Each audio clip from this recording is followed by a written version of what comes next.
Boden, and yes, it's really just an honor to be here and to be among all of you, not only the speakers and Jessica, the way that Jessica helps women in the world, which to me is a force of healing for the entire world, but also all of you, and just getting the sense of the strong group of women that we have here and the community of power that is in this room, and the warmth and the beauty. So it's just, frankly, it's been a joy to just sit and soak and bask with you already this evening.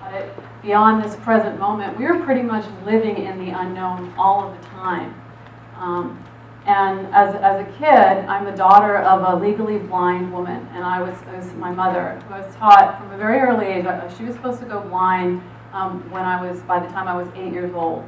And so I was taught from a very early age that not everybody has the privilege of health. Mm-hmm. And my mother didn't allow this potential diagnosis of going blind to become a death knell in her life. And in fact, what she did was she learned how to relate to her body.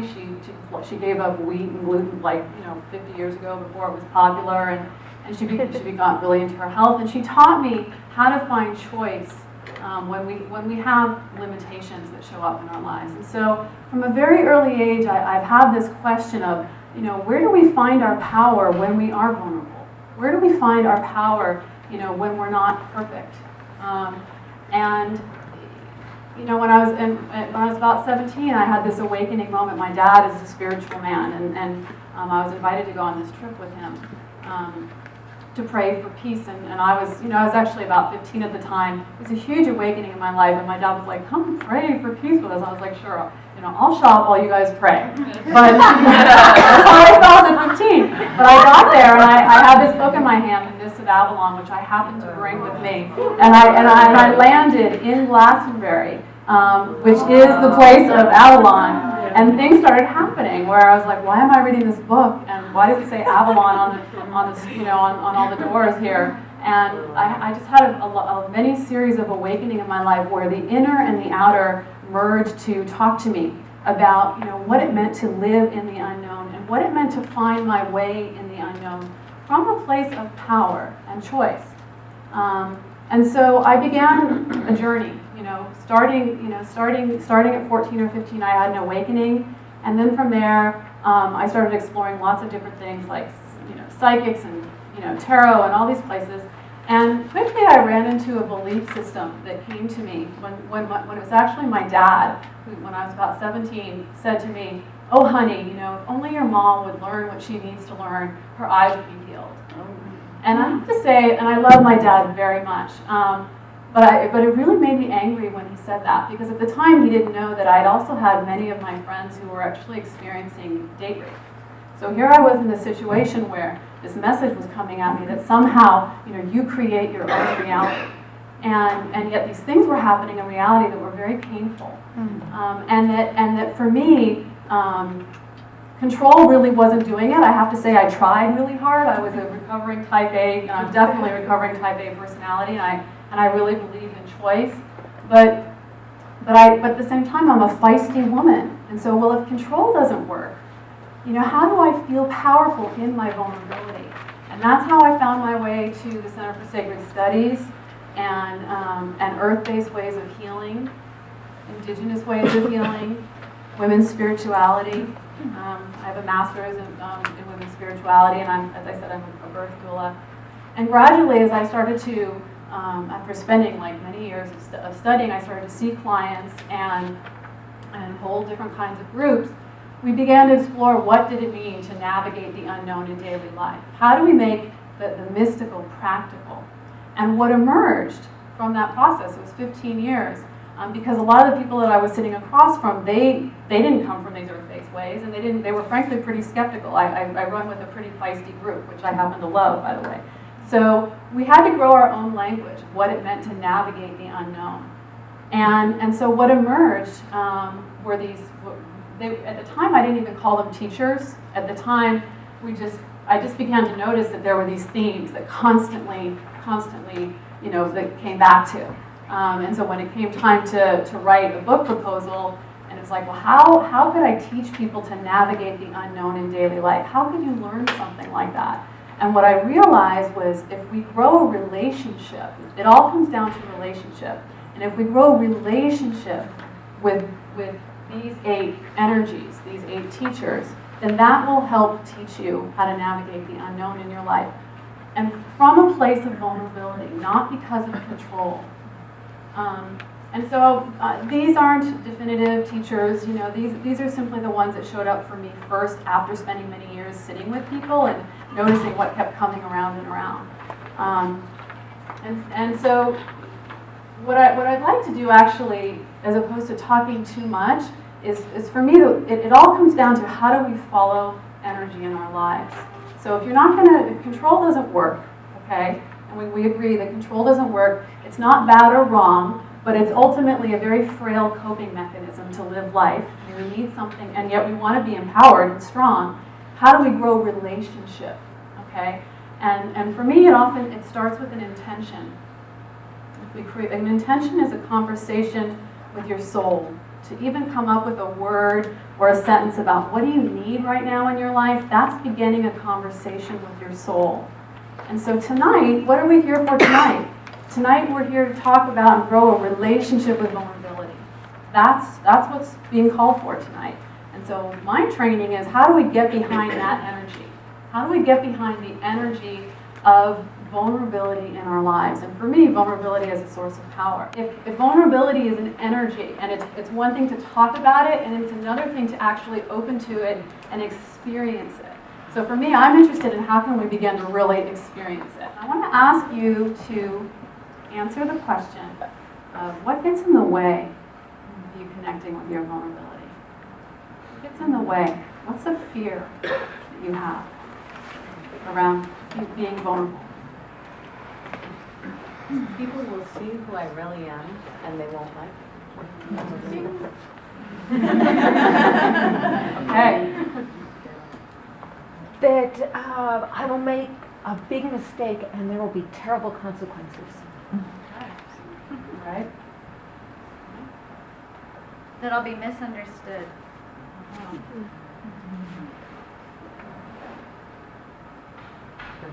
That I'm too much. Oh yeah, that's a big one for women, or we're too much. Don't get too big, anybody. You know. Yeah, exactly. And that's making the wrong decision. That I'll be criticized. Oh yeah. That I'll be laughed at. That I'll be seen as weak. Yeah, so that we'll be alone, right? We're all afraid of being alone and misunderstood. So, so very much similar to, I love the way we've been holding fear tonight in terms of the speakers, because often what I've heard is in the personal development world is that it's all about killing fear, making fear go away. And what I've heard tonight is a really beautiful paradigm shift that actually fear, when you take it out of the closet and when you have conversation, that you can begin to grow relationship with fear, not necessarily because you trust it. Fear is tricky. Fear knows all of your secrets.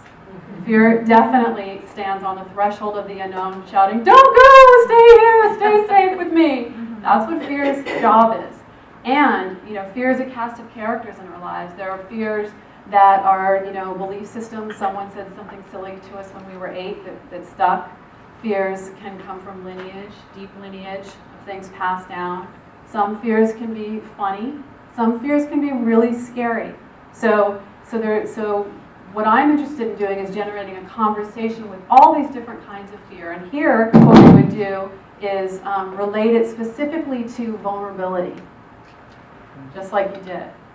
And as you do that, and as you take those fears out of the closet, and you can start to sort through them. And some of them just are silly, and you can let them go. And some of them really need some love. And some of them may have some really great ideas. Some of them are really wise. Fear can be wise. And so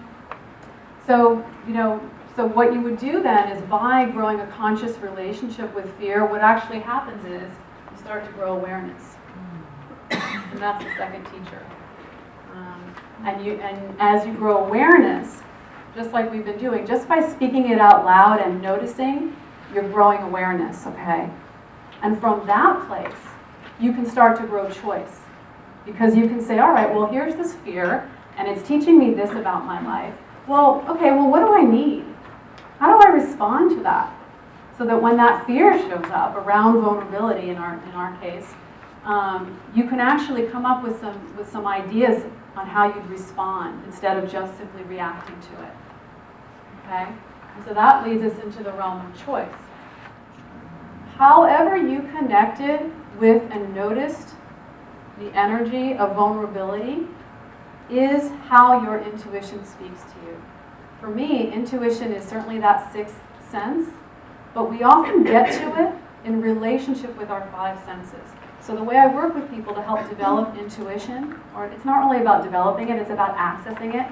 Really, we all have intuition. It's about getting rid of the, or helping to sort through the mental static. But really, intuition comes, through hearing, through our inner voice, through feeling, through texture and sensation. And so I want to encourage you to really start to notice how vulnerability can talk to you and how it can help you connect with your intuition and vice versa. And really, the heart of intuition is about trust.